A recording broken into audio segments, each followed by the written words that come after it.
নমস্কার, আপনারা নিশ্চয় সুস্থ আছেন, ভালো আছেন। এসএসসি 2016 মামলার গুরুত্বপূর্ণ মোড় নথি চেয়ে পাঠালো কলকাতা হাইকোর্ট। বিস্তারিতভাবে একটু দেখে নেওয়া যাক। কলকাতা হাইকোর্টে এসএসসি 2016 মামলার শুনানি সংক্রান্ত একটা গুরুত্বপূর্ণ মোড় সামনে এসেছে। গত শুনানিতে মহামান্য আদালত রাজ্য, পশ্চিমবঙ্গ মধ্যশিক্ষা পর্ষদ এবং পশ্চিমবঙ্গ সেন্ট্রাল স্কুল সার্ভিস কমিশনের কাছে কিছু নির্দিষ্ট তথ্য তলব করেছে, যা আগামী 14 জুলাই 2025-এর মধ্যে জমা দিতে বলা হয়েছে। এই নির্দেশকে ঘিরে রাজ্য জুড়ে চাকরি প্রার্থীদের মধ্যে নতুন করে আশা এবং উদ্বেগের সঞ্চার হয়েছে।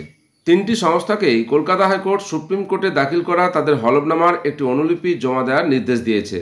এই বিষয়টি পশ্চিমবঙ্গ মধ্যশিক্ষা পর্ষদের দ্বারা দায়ের করা একটি বিবিধ আবেদন মিসলেনিয়াস অ্যাপ্লিকেশন নাম্বার 709 অফ 2025-এর সাথে সম্পর্কিত, যা সুপ্রিম কোর্টের 3রা এপ্রিল 2025-এর চূড়ান্ত রায়ের পরে দায়ের করা হয়েছিল।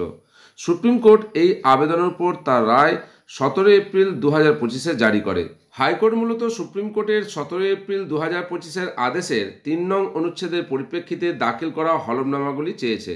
এই অনুচ্ছেদে সুপ্রিম কোর্ট রাজ্য, মধ্যশিক্ষা পর্ষদ এবং সেন্ট্রাল স্কুল সার্ভিস কমিশনকে 31 মে 2025-এর মধ্যে হলফনামা জমা দেওয়ার নির্দেশ দিয়েছিল। এই হলফনামায় নতুন নিয়োগ প্রক্রিয়ার জন্য বিজ্ঞাপনের একটি অনুলিপি এবং তার সম্পূর্ণ সময়সূচি অন্তর্ভুক্ত করার কথা ছিল, যা 31 ডিসেম্বর 2025-এর মধ্যে চূড়ান্ত হওয়ার কথা ছিল। কলকাতা হাইকোর্টের এই তথ্য চাওয়ার মূল উদ্দেশ্য হল সুপ্রিম কোর্টে জমা দেওয়া তথ্যের সাথে দ্বিতীয় এসএলএসটি রাজ্য স্তরের নির্বাচন পরীক্ষার বর্তমান বিজ্ঞপ্তির তুলনা করে দেখা এবং কোনো অসঙ্গতি আছে কিনা তা খতিয়ে দেখা। আদালত এই তথ্যের ভিত্তিতেই রায় দেবে, যা এই মামলার ভবিষ্যৎ নির্ধারণে একটা গুরুত্বপূর্ণ ভূমিকা পালন করবে।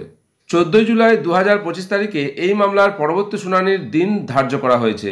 ওই দিন রাজ্য, পর্ষদ এবং কমিশন কী তথ্য জমা দেয় এবং তার ভিত্তিতে আদালত কী পর্যবেক্ষণ করে, সেদিকেই তাকিয়ে থাকবে রাজ্যের হাজার হাজার চাকরি প্রার্থী।